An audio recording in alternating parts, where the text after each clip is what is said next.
We have no fear.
Two.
Testing. Okay, we're live. I'm Jay Purcell. This is a new show on SIGNL called Guest Playlists, where every week we bring in a special guest from the world of the creative arts to not only create a selection of tracks for us, but also to join us in conversation.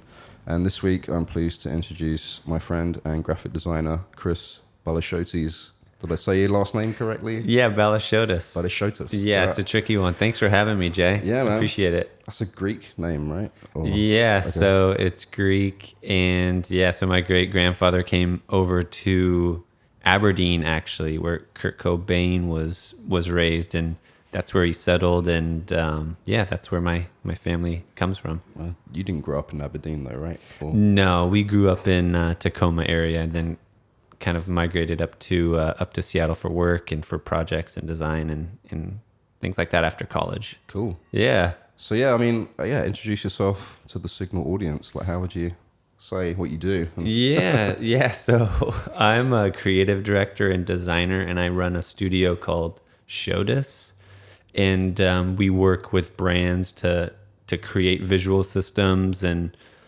patterns for clothing and helping launch different clothing collections and different campaigns, all kind of visually focused and creative focused.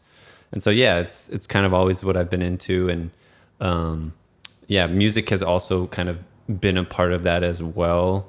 When I was in college, I was doing some design work, but on the side I would DJ with a friend of mine, Nick Casanova, and we would get free bar tabs. And so we DJ at these different restaurants and clubs. And as a college student, it was awesome to be able to play music for all your friends and get free pizzas and free rain-ears. So nice.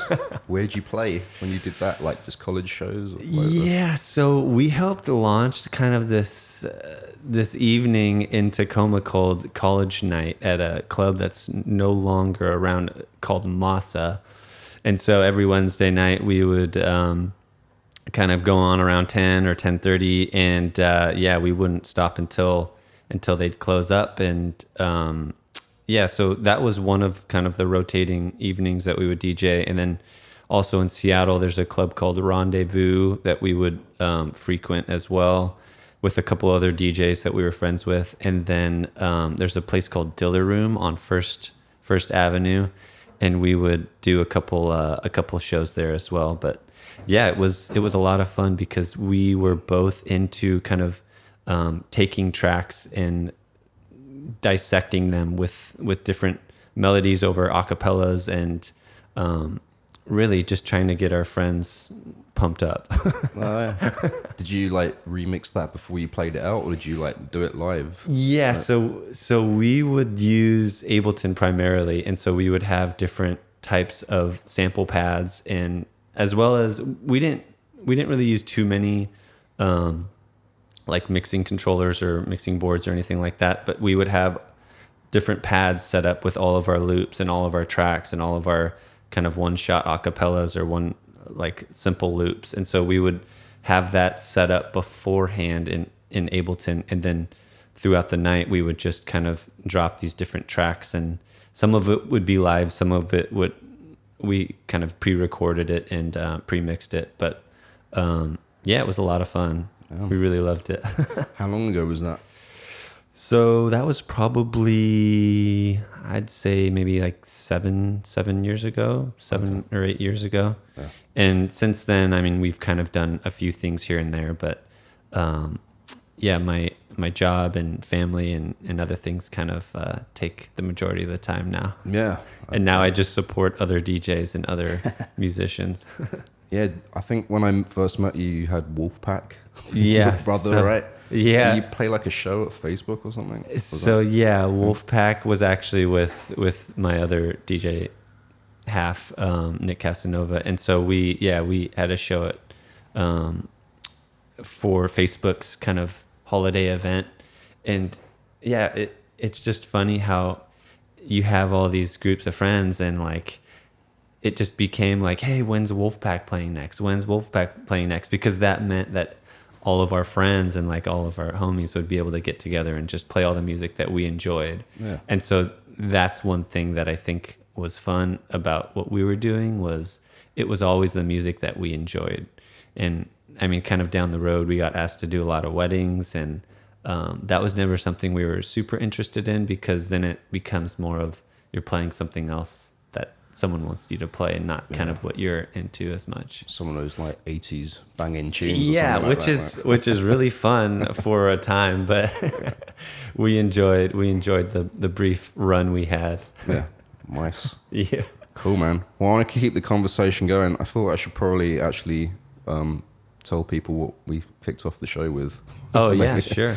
First track is No Fear by an artist called Inflo.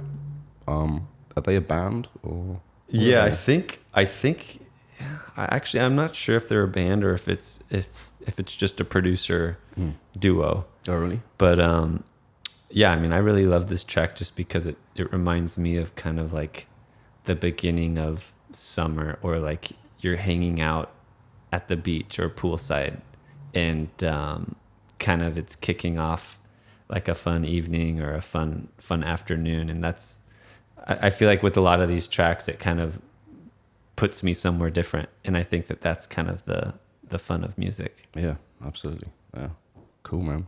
And then there was a remix of Redbone by Childish, Gambino. Axil was the person that remixed that. Yeah, and I haven't really found anything else really by Axil, but the Childish, I really liked Redbone, the original, but this track I feel like hits a little bit harder, and for kind of an introduction to a mixtape, I feel like it kind of sets the tempo a little bit more upbeat, which I like. And so yeah, that kind of like heavy backbeat I think gives Childish Gambino's gives it a little bit more emphasis. Nice, cool. And then so I'm gonna kick into like the next sequence of songs. I'm gonna play the next 3 tracks. Acid Raindrops by People Under the Stairs. Never heard of them before. It's an interesting name. How did you come across this track? Oh, you haven't heard of People Under the Stairs yet? Am I the only person that hasn't? I've heard of Jungle, which we're playing later. Okay, so I'm like a big Bay Area hip hop fan, and so People Under the Stairs and let's see who else, like Hieroglyphics and kind of all of these Bay Area hip hop groups. I think they have kind of similar influences and similar sounds, and they're all kind of heavily driven by these really interesting melodies that help go with some of these lyrics. And so I really like People Under the Stairs. They have another song called San Francisco Nights, I think.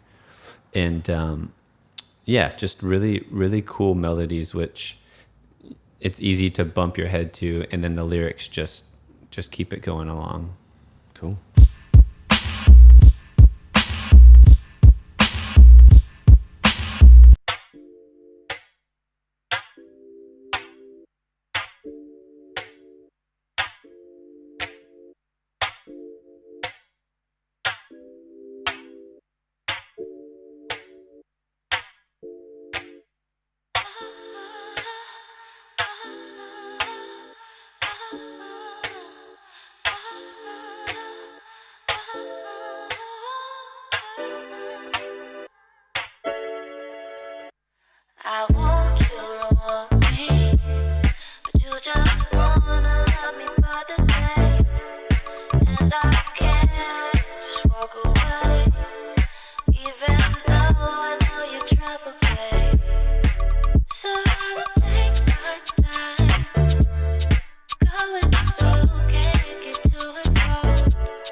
don't have to pay. 'Cause I do it for the thrill, for the rush. I do it for the pain, for your touch. Well, I only when it's too much. If I survive, maybe you're the one. You're the one.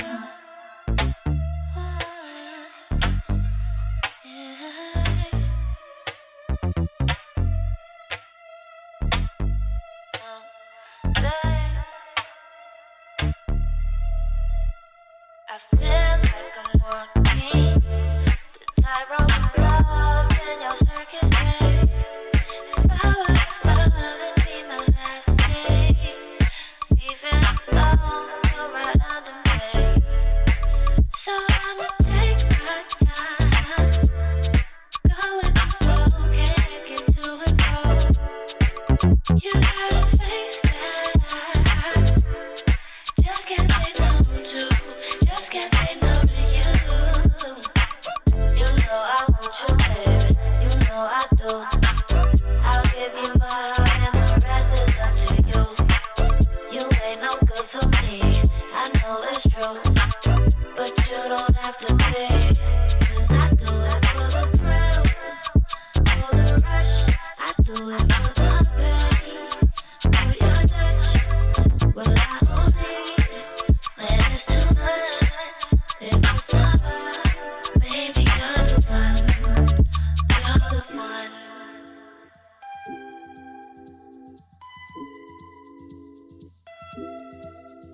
You're the one.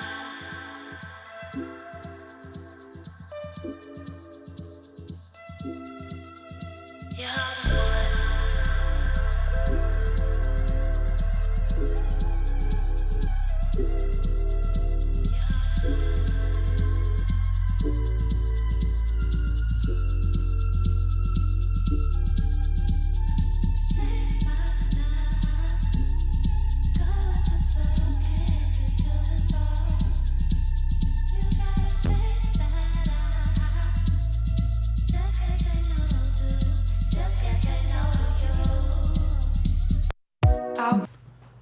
Hello.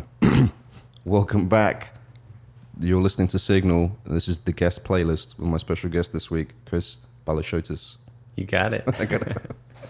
Cool, man. I think one thing I should say, which you haven't said yet, is you are the person responsible for the Signal logo and the branding. Yeah. Which we worked on for a little while, kind of thing. Yeah. Which is cool. And also, another fun fact, this used to be your office in Yep. Pioneer Square. Yeah. So I have you to thank for the nice decoration, which we have to change out, by the way, because you need to get some of that stuff back. Well, it adds a good backdrop. So, yeah, it's good, man. Well, I really like the space. And it works well. This is your first, like, Yeah, setting up a studio? Or, yeah, this is my first kind of permanent residence. So before I was working in Pioneer Square, well, actually, kind of going back even further. So Jay and I worked together at kind of the Nordstrom design team for a couple of years, and then I went off on my own to start Siotes. And for a while, I was working from our home office. And that worked out great for a while. And then this lease opened up in this cool little building. And yeah, it's kind of tucked right in the heart of Pioneer Square with really tall ceilings and great natural light and kind of around everything I was interested in. So yeah, it opened up and I hopped on it. And so now it's great to be able to pass it on to SIGNL. Yeah, we're here for at least the next 3 years. Oh, nice. A 3-year lease.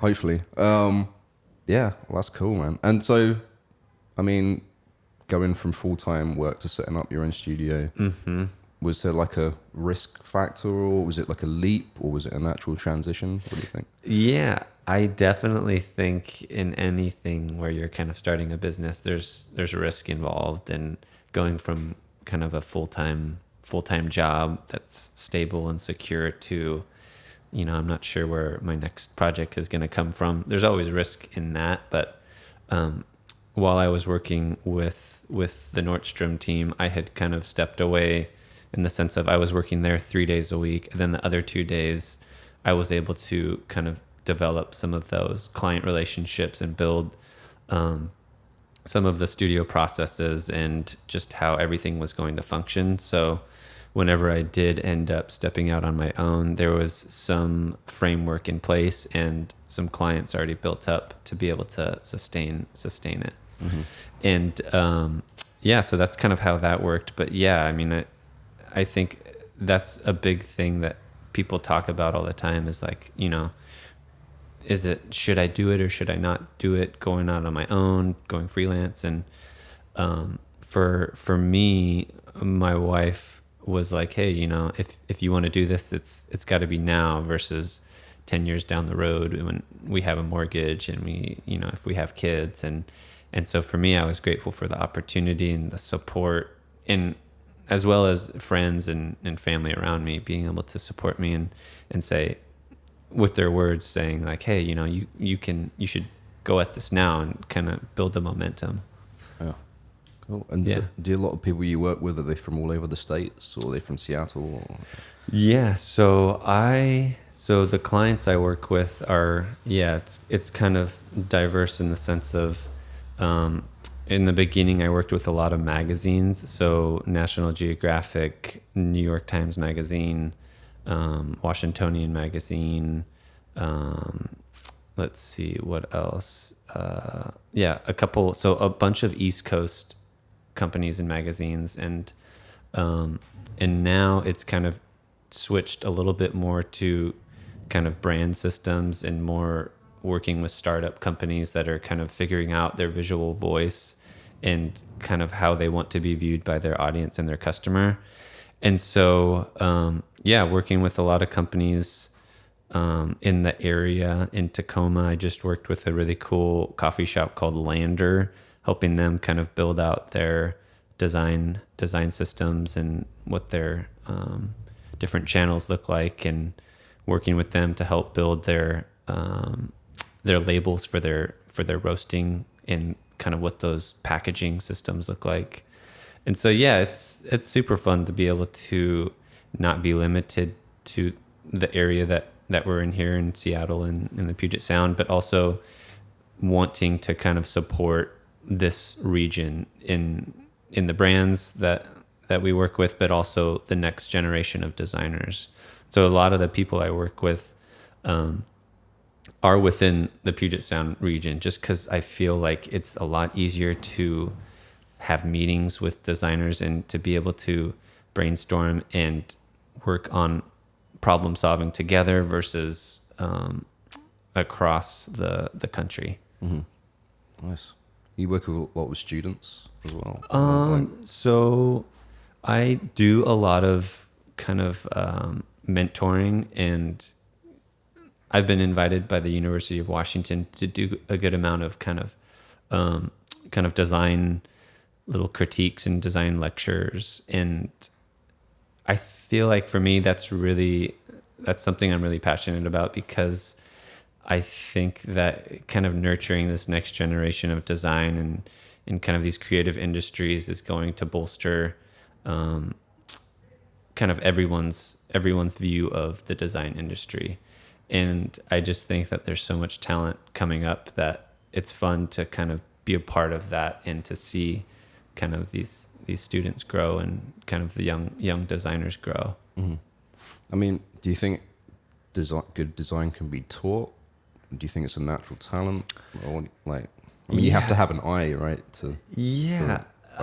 I think that's interesting, because like an instrument, you can learn how to play the piano very beautifully, but I still think that there's an aspect of wanting to be curious about a certain arrangement, or wanting to explore and just being interested in a certain instrument.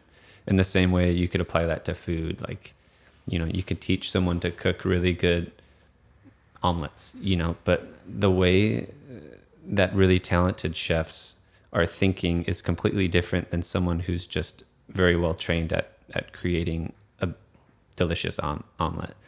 And so I think the same can be said about design, as you're going to have people who are very well trained, but then you're going to have people who are just naturally curious and interested and are continually experimenting and wanting to learn wherever they're at, whether it's with an employer on their own or in different industries or different fields. And I think that kind of spans across multiple industries as well. Mm-hmm. Nice. Let's jump into some more music, maybe. Yeah. What else do we got? I got Busy Earning. Oh yeah. Okay. Lined up by Jungle. Nice. How do you? Well, I've heard of Jungle actually. This Okay. is something I should say. Actually, I've only heard of 3 people on the playlist. Okay. Shuggie, Otis, obviously. That's He's good. Old school. We'll play that later. That's good. Jungle, I haven't really listened much to them, but everyone's been Okay. sort of talking about them the last few months, I feel like, or Yeah. year. And KAYTRANADA, Okay. he's like a producer. Like, as we were talking off camera, you said he's done stuff for Anderson .Paak and Yeah. different people. How do you come across music normally? Is it just Spotify or like? Yeah, it's a little bit of everything. Spotify, SoundCloud, kind of seeing so like KAYTRANADA, for example, like seeing who he's producing for, or seeing like, his SoundCloud feed and kind of what he's into, and seeing like there's another artist on this mixtape, Breakbot. He does a lot of cool mixtapes where it's, like a collection of 30 different tracks mixed into a half an hour or hour set. And they're really interesting pulls from like the 70s all the way up to kind of modern day remixes that either he's done or some of his friends have done. And so I think for me, that's an interesting way to find music and just also hear what kind of people are mixing at the moment. But Jungle is one group where I heard them play. They played at the Showbox maybe 3 years ago, and they're from the UK, I believe. But I think I first heard about them through a music video that they had done where they were all in Adidas tracksuits. Okay. And it's one of the coolest music videos, and it's so well choreographed, and it just looks beautiful. And I think it's a group of maybe five different people, and they're all kind of doing this kind of like breakbot or breakbeat, like choreographed dance routine, and it's awesome. So I'd highly recommend that as well. They do that on stage as well, dancing. No, just the music? no, and I think it's like these may have been like special artists that they hired for the music video, along with some of the people that are actually in the band. Yeah. But yeah, it's really cool. And I don't know if like Adidas sponsored it, but everyone it was like right when Adidas was kind of having their emergence, like 5 years ago, 4 years ago, or whatever, when the music video came out. And I remember seeing that and like thinking, oh, like Adidas, like coming back, cool again. Like in the same way of like Champion or New Balance or like some of these, or like Puma or like, some of these brands that are kind of like having their second wind. I just remember like, I think Korn, like the guy from Korn was wearing Adidas all the time. Oh, really? Associated with new metal maybe in the past or something. I don't know. Oh, that's funny. So was this for this track or was that a different track? The music So I video? think it's for Busy Earning. Is that the track That's that the is track. pulled? Yeah, I'm pretty sure that's the music video for Busy Earning. And but yeah, they have another really cool music video where there's two rollerbladers, like old school roller skates, like the 4-wheelers. Yeah. And it's really well choreographed as well, and the music just goes perfectly with the with the roller skating beat. Yeah, it's a really interesting video for sure. I'll have to check those out. Yeah, definitely.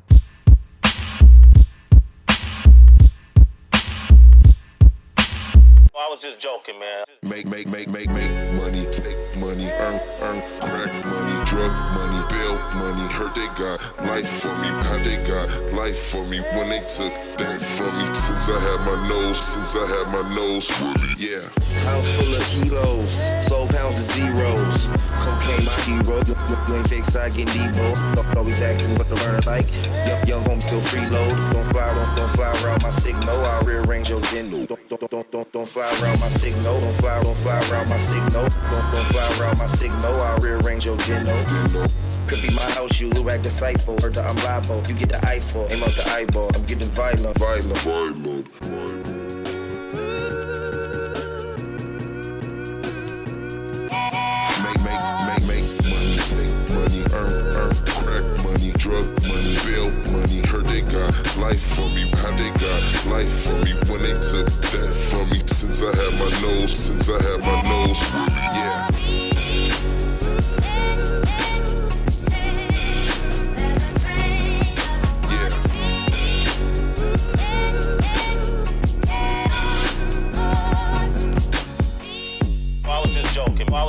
joking. I was just joking, man. I was just joking. I was just joking. I was just joking, man. Knock through the condos. Schoolboy from the five dudes. Schoolboy from the five dudes. Schoolboy from the five dudes. Dudes. Knock through the condos. Through the condos. Schoolboy from the five dudes. Schoolboy from the five dudes. Five dudes. Don't fly around my signal. Don't fly around my signal. Don't fly around my signal. I'll rearrange your dinner. Could be my house, you rag disciple. Heard that I'm liable. You get the eyeball, aim out the eyeball. I'm getting violent. SchoolboyQ, man, I ain't gonna never tell you not to rap again. Man. Make money, take money, earn, crack money, drug money, bail money. Heard they got life for me, how they got life for me when they took that from me. Since I had my nose, yeah.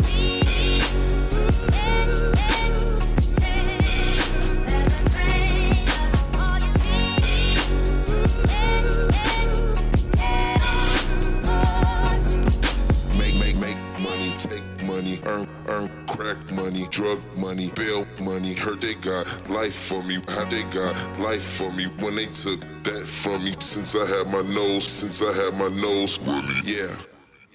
Welcome back. Guest playlist with Chris Ballasiotes. That was the Purge was the name of that track. Originally by SchoolboyQ, but a 20 Sil remix. I think that's how you say 20 Sil. Yeah, I think so. Yeah, I looked at him. I think he's French DJ nice. or something like that. Yeah. Yeah. But you came across that on SoundCloud. Yeah, so he's another producer, DJ who kind of, I feel like this happens a lot where they come out with like one or two really good tracks and then they kind of like either join a different music project and so kind of like set that on the shelf for a while. And so you're kind of like wanting more, but that's all I've really heard from him that I've liked. Yeah, that's cool. So do you have a SoundCloud kind of tactic of finding music, or you just kind of let it play the recommendations? Because I know there's a lot of really good stuff on there, but it's really hard to find, like, just browse music, I think. Yeah.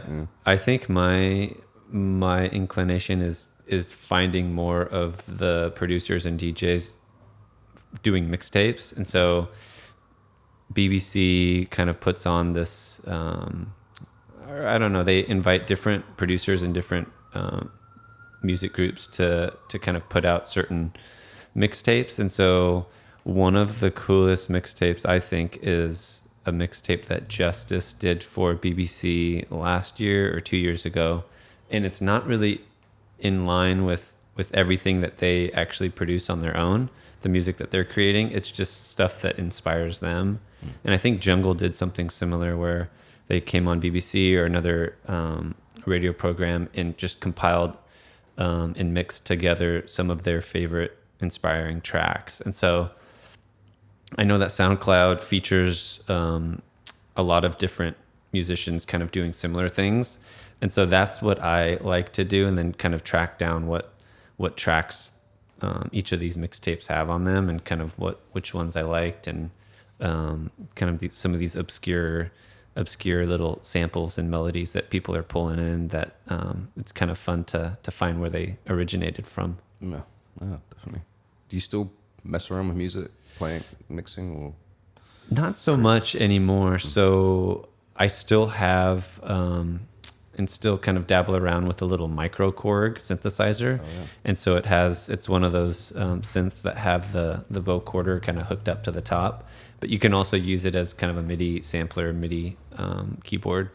But yeah, it's kind of fun to mess around with. But my brother, he still has all of the sample pads and kind of DJ controllers and things like that. So whenever I go over there, I'll kind of mess around. But as far as playing at clubs or anything, it's in the past. Is it? In the past. It's a young person's game. Is that it? Yeah. Getting old now. No, I'm just joking. Seriously, it's true. But yeah, I mean, you have a family now, so yeah. I mean, how do you juggle, like, you know, work, even work and career and you know. Yeah, so I think one thing that I've kind of learned since my wife and I have a son who's 2. His name's Daniel, And so one thing that I've kind of realized is how being around him, it kind of gives you more excitement or more curiosity about the world. And so we'll go to the park or we'll go on a walk, and he'll be like lifting up leaves and looking on the underside of the leaves to see, you know, why they're sticking to the ground. And he'll go and look at a stick and look up at a tree and put the two together, that the tree, you know, is dropping leaves and sticks and branches from the tips of its limbs. And it's just interesting how kids view the world. And I think for me and my work being such a creative outlet, but also kind of my day-to-day job, it kind of invigorates some of that curiosity and some of that joy into my work. And it's definitely challenging, like being able to kind of balance the two and know that, for me, my family comes first, but at the same time, it's trying to provide for them. But yeah, I mean, I'm super grateful to be able to do what I love and also be able to go home to my family. So as far as juggling it goes, I still think I'm figuring that out, but well, we got 3 more tracks left on your playlist here. Cool. This one is Breakbot, Baby I'm Yours. So this is awesome French producer DJ. He's a part of Ed Banger's label, and Ed Banger also represents a couple other French musicians, Justice being one, Mr. Oizo, I think, is another, and a couple other really cool kind of music groups that are doing some interesting things. Cool. And then after that, I'll play also In Love With You by The Paradise. Cool. I thought I had it all together, but I was led astray the day you walked away. You were the clock that was ticking in my heart, changed my state of mind, when love's so hard to find. Your feelings changed like the weather, went from clear to gray, on that night of day. How can I go on with the cup falling apart? Love's so hard to find when someone's on your mind. Listen, baby, your wish is my command. Baby, won't you understand that your wish is my command? What can I do to make my baby understand? Something tells me that I'm dreaming. I can see his head waving unaware of the problems that have a tendency to keep the truth confined, far from our minds. You need someone you can believe in. This I do declare. Trust me, I'll be there. The road that leads to heaven can be so steep. I will help you climb, change your state of mind. Listen, baby, your wish is my command. Baby, won't you understand that your wish is my command? What can I do to make my baby understand? Your wish is my command. Baby, won't you understand that your wish is my command?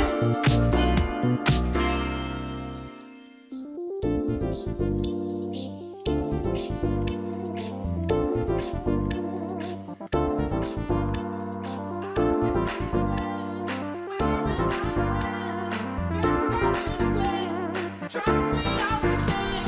I can see it there, waving unaware. This I do declare. Trust me, I'll be there. I can see it there, waving unaware. This I do declare. Trust me, I'll be there. Listen, baby, your wish is my command. Baby, won't you understand that your wish is my command?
Welcome back. You're tuned into Signal. This is the guest playlist.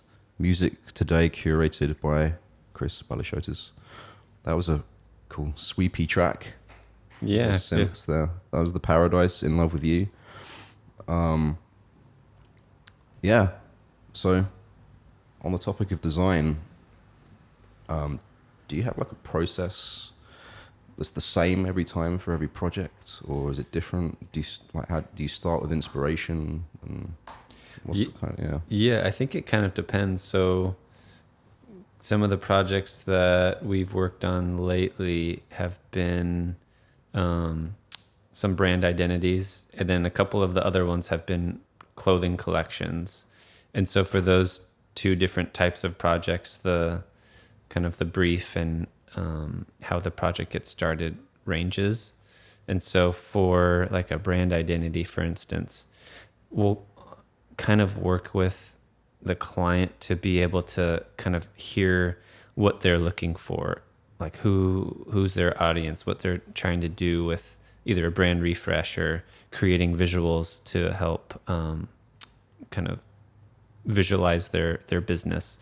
And so once that brief is kind of distinguished and laid out, then I can kind of start to wrap my head around what the visuals should look like. And so for me, it starts off just like pen and paper and just kind of writing down different ideas, sketching out little doodles, and just not being really limited by anything.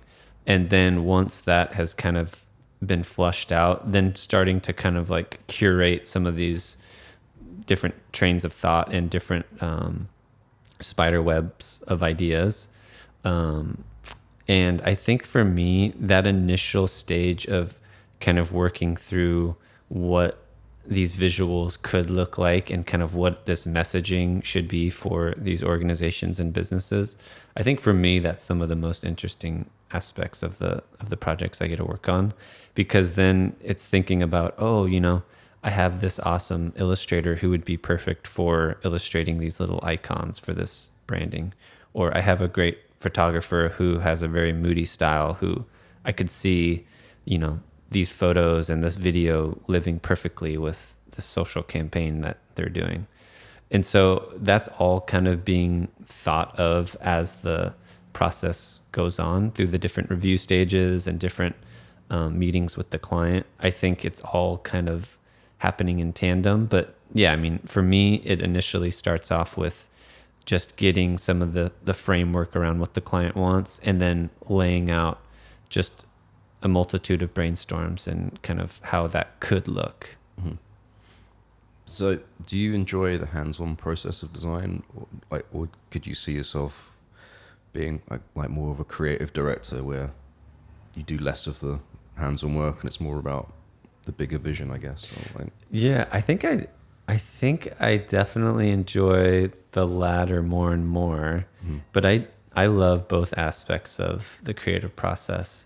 And I think for me, the latter, being more of the creative director, I think that is kind of going back to the next generation of designers and nurturing and fostering kind of younger designers and also people who are kind of starting off, and being able to see as well, like, hey, if I hire this person and if we bring on this writer and if we work with this videographer, we'll be able to create this beautiful project and kind of end result. Whereas being able to try and do too many things on your own, I feel like is the idea of like trying to be a jack of all trades, but then a master of none. And so for me, like the creative director role allows me to kind of work with my friends and hire the people that have good relationships with and also are the masters of their craft in their industries. And but yeah, I think that I will always be interested in the visual aspect of design and in that hands-on aspect of it. And I think being a small business owner, that's one of the huge benefits, is that every day is kind of unique in that sense. Whereas I'm sure it's like one day you're sending invoices and doing budgeting and spreadsheets and project management, and then the next day you're completely hands-on, hands dirty, getting things done in more of a productive way, in that production sense, I guess. And so I think that, I feel like that's one of the huge reasons why owning a business is so interesting to me, and that entrepreneurial kind of wearing many hats is interesting. See, you're in like the business side of it. You're not too stressed about. You enjoy kind of the challenge of that. Or? I mean, I think that there's definitely the stress that's involved, but I think that makes each day interesting. And I mean, it's kind of hard to explain, but like having a secure, stable job is great. But at the same time, waking up and knowing that you need to kind of work hard and hustle and make phone calls and work with a team and, different clients to get things out the door, that's invigorating as well. And that's kind of inspiring too, working with not just one client, but multiple clients and hearing new stories and making new relationships. And with that comes the stress of expenses and overhead and taxes and all those things. But at the same time, I think that I'm super fortunate to be able to do that every day, and I definitely don't take it for granted. Are there some designers, either current or in the past, that you look up to or inspire you? So my wife and I went to Vancouver a couple weekends ago, and I picked up Dieter Rams's book, Less is More, or More is Less. Oh yeah, I haven't read it yet. He's a designer, director, industrial kind of visionary. I think he's influenced so much of how products are viewed today and the simplicity of them and also the functionality of them, that he's definitely someone that I look up to, and kind of their influence on a lot of the Apple products and some of the nicer design products today that we see. And then also, as far as kind of surface design and clothing and patterns go, there's a design house I think they're in Sweden or Finland actually, called Mary Mecco. And they work with a lot of talented in-house and external designers to create these beautiful, colorful patterns that go on all of their homewares and clothings and things like that. And I think one thing that's really interesting about them that I heard is, so the climate is very similar to Seattle, in that it's very overcast. A lot of the winter and fall, just low hanging clouds and kind of dreary days. And so they create these just vibrant yellow and orange and red collections that are a huge contrast to the backdrop of the city of or the country of Finland and kind of those Scandinavian countries. And so I think for my work as well, I always try and incorporate color that is expressive and kind of shows that emotion. And I feel like it fits within this realm of the Northwest and kind of the precipitation and weather that we're constantly fighting. Constantly fighting. Well, the summers are great here. If it was like that year round, I'll be fine. But I'm from England, so it's the same there. It's the same. Yeah, you got to get away from it. I know. So very cool. And we should also name check Trevor Bassett, right? You work with him on the illustrations for SIGNL.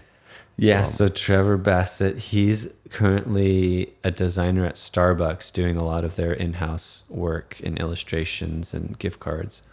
But he also kind of does some side projects, and he's worked with me on a few different projects.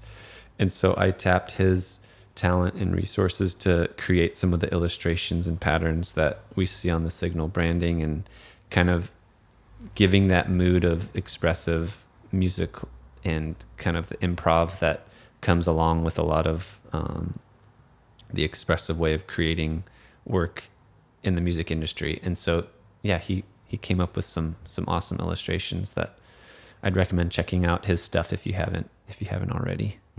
Cool. Yeah, he's done a lot of like coffee cups recently. I've seen coffee cups, the holiday range, some of that. Yeah, some cool labels, bags. he has a side project called Throw and Co. that is awesome. Different huge blankets that he collaborates with a bunch of designers on.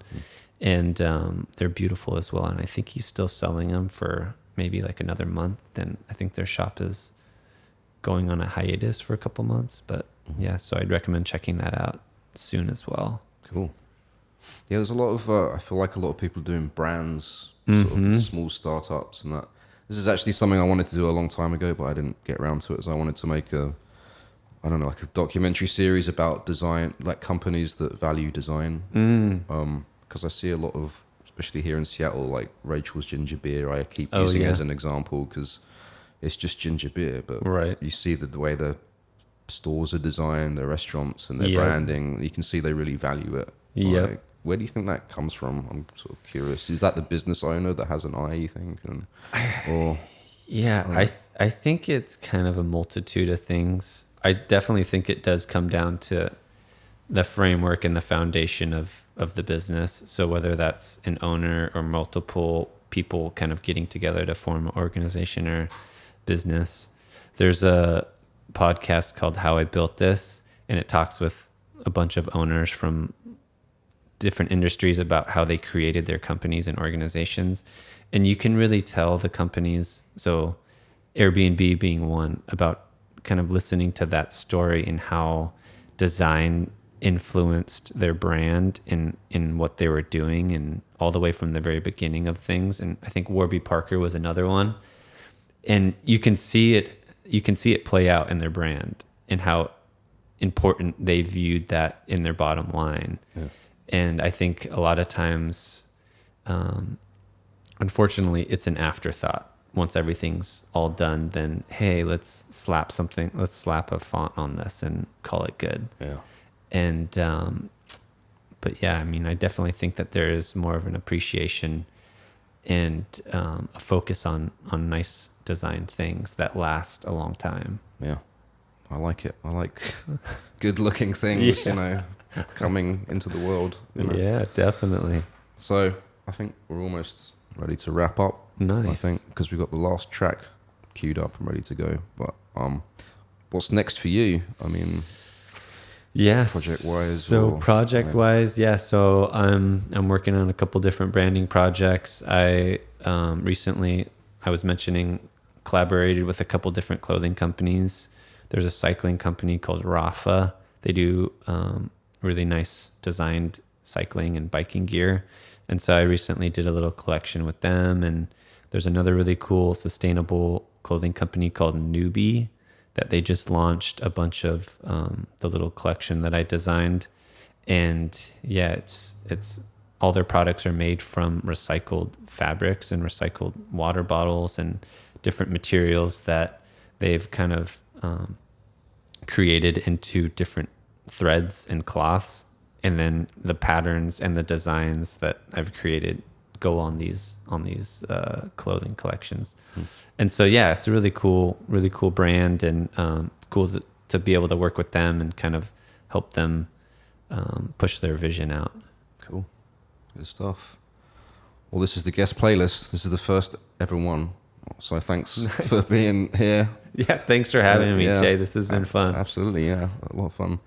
Or I should say, you're listening to SIGNL. And we also have some other shows that we're releasing on the network. There's Free Smoke, which is a podcast about hip-hop music and culture with Liv, AP, and Plugger.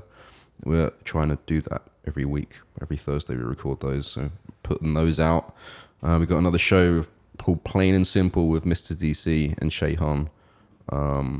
And more. And we'll have more of these shows and more music. So this is your last track. Do you want to introduce it and say farewell? Yeah, I mean, Shuggie Otis, he has just a classic sound. And I feel like for the end of a mixtape, I feel like as the kind of night wanes down, this is the perfect track to kind of like, finish up your drink and kind of starting to mosey out of the party or bar or restaurant or lounge. And yeah. All right. Thanks a lot. Yeah.